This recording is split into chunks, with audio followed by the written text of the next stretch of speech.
Hello and welcome to what in the past was an English car, but nowadays it's a Chinese car, because we're sitting in an MG, and this is not the sort of MG you would expect from the past. No, this is a brand new MG. So what that means is that this is the company that is mostly making SUVs, but they are also making some sedans, some electric cars. But here in Europe, and this car in particular, this is a plug-in hybrid SUV. It's called MG EHS, and this car is actually quite powerful.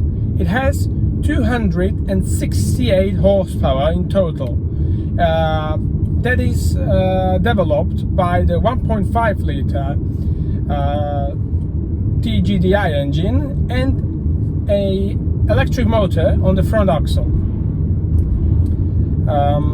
So yeah, as this is a plug-in hybrid, and the real advantage of these cars is its price, because this car with the top spec called exclusive costs 39,990 euros. And now compared to the European or Korean manufacturers, who have no problem asking around 50,000 pounds for their plug-in hybrid mid-size SUV, this car really, in this regard, makes sense, because while there are some aspects of this car that are made in maybe not such a good way as the European car or the Korean, like the likes of Hyundai Tucson or the Kia Sportage, it's not such a big deal that it would make the car worse. And in fact, in all different aspects, this car is actually on their level or even a little bit better. So it all starts with the interior, because this interior is really rather a high quality one. You have really soft touch plastic on the dash and on the doors. Then of course you have dashboard in the sort of leather upholstery. You also have leather upholstery on the door panels, and you have leather seats. The sports leather seats, which are actually not so bad. They look quite well. You also have a little bit of Alcantara on them, but their support is of course not the greatest. In the corners I tend to quite fly in between them, but overall the design of the interior is really likely. I really like the sporty steering wheel with the red stitching on it. I really like the simple buttons on it. I really like the dashboard, the display. The screen is not the fastest. It definitely has some older generation chipset in it, because it's not the most responsive one, but hell, it is usable. And you have under it, you have these shortcut buttons that take you home, they take you to the car settings, and they take you to the climate control settings. So that's really handy.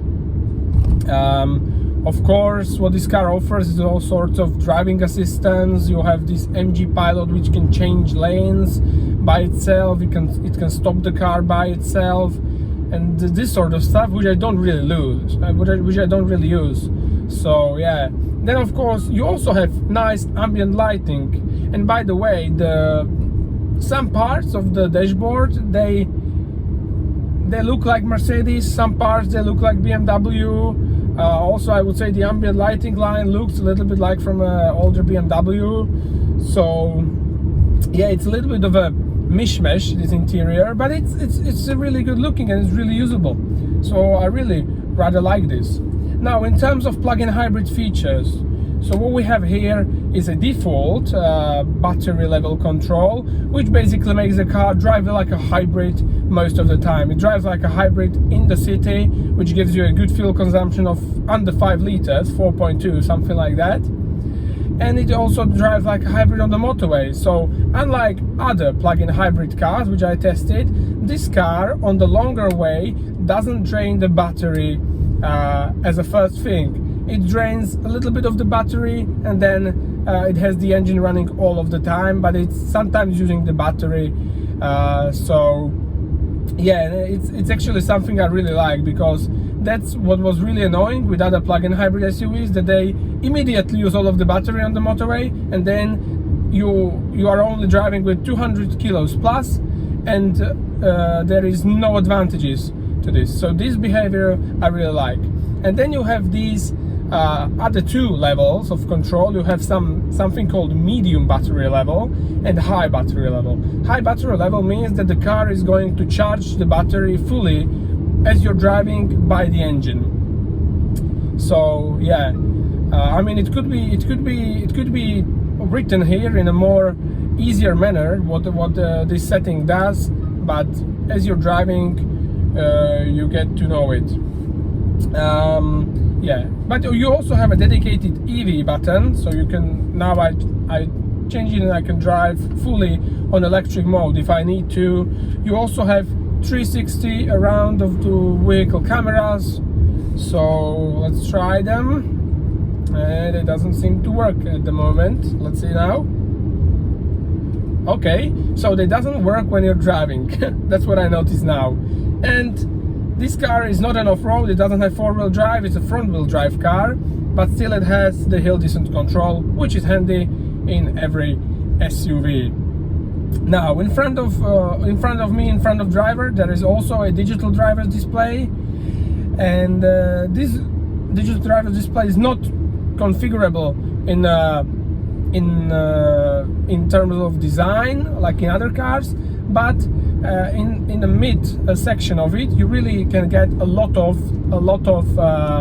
information about the driving. So right now I have here the menu called hybrid info, and what this says, I mean, of course it's not something interesting for people who don't care, but it says how many amperes the battery have, how many volts the battery have, the electric engine motor speed, and the engine speed, the normal thermic engine speed, because on the right side the car doesn't show the RPM, instead it shows the percentage of power you're using to drive.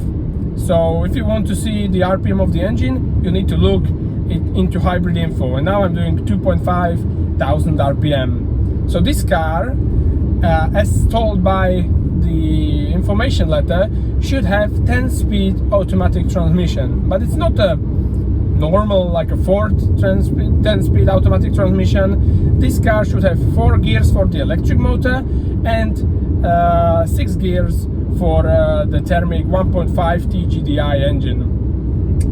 And so whilst I didn't really notice the changes of those 4 gears on electric motors, you can definitely notice the changes of the 6-speed transmission connected to the thermic motor, because I would say this transmission really revs quite high, and the changes, you know, what I want to say is that it's not behaving in the best way.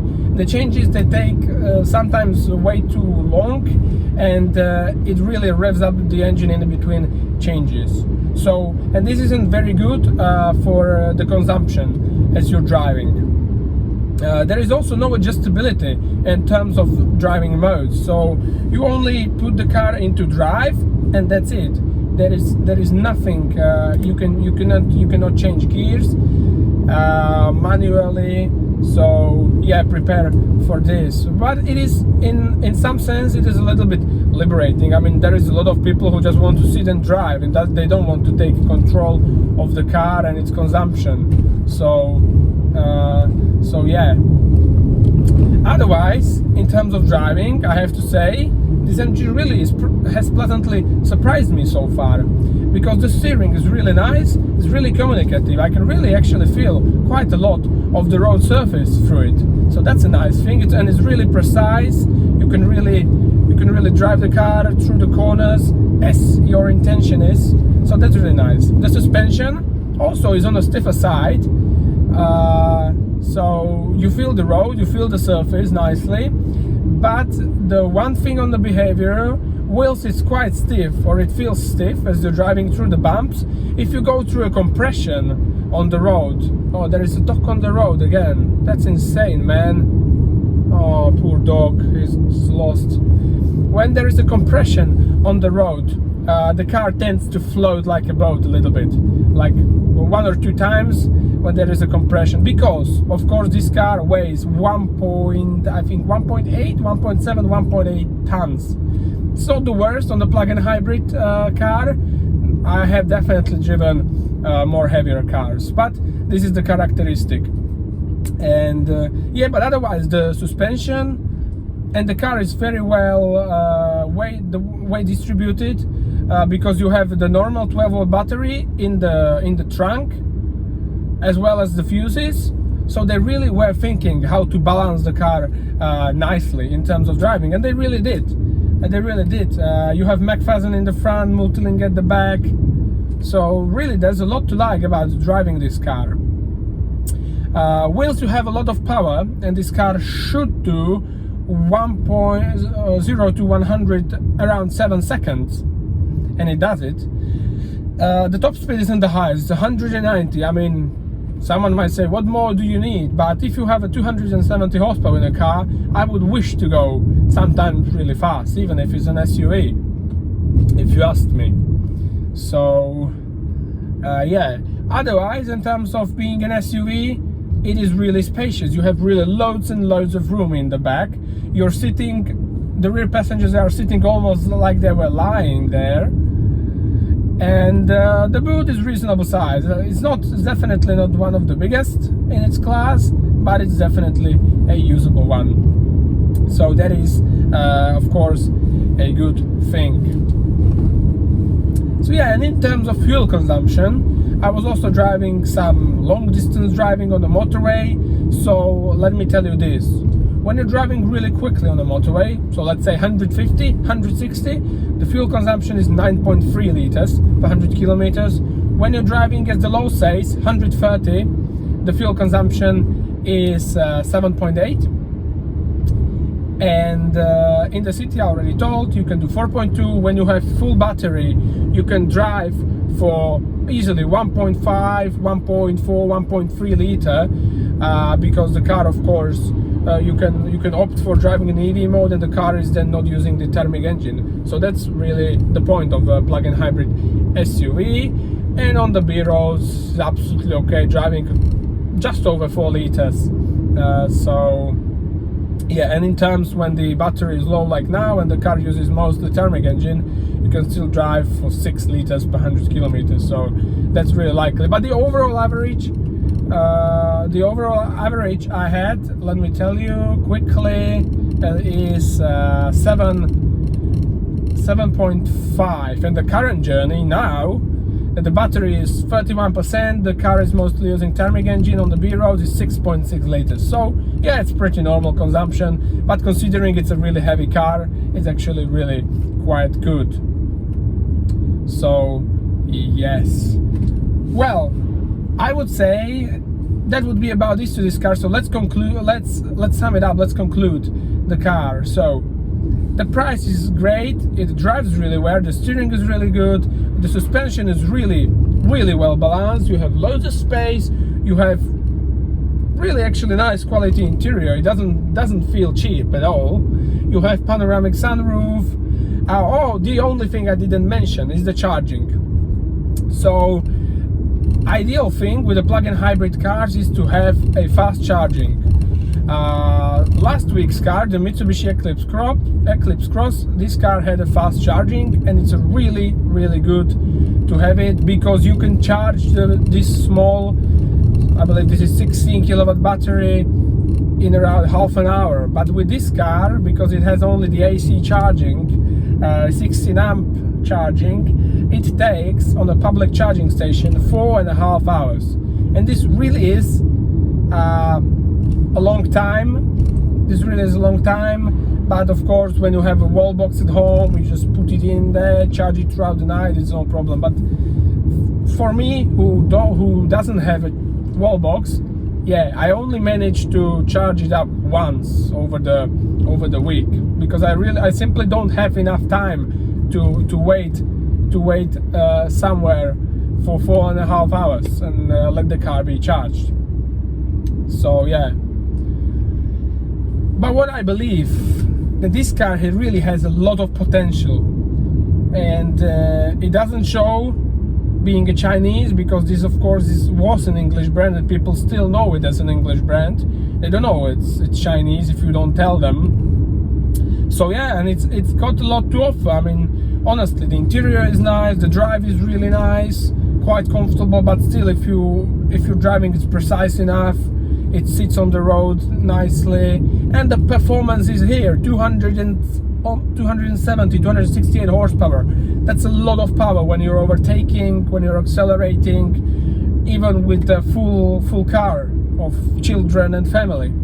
So, and the price of only 40,000 euros, that's really perfect thing. So if you're looking for a plug-in hybrid SUV, well, I wouldn't only say you should consider this car, but I'd say you should actually go ahead and buy this car, because it has a elegant design, and as I said previously, it has all of these features. It's really a great plug-in hybrid car, and it makes sense because of the low price. Yeah, so that would be it about the MG EHS, and I will see you in the very next video. Take care, goodbye, ciao.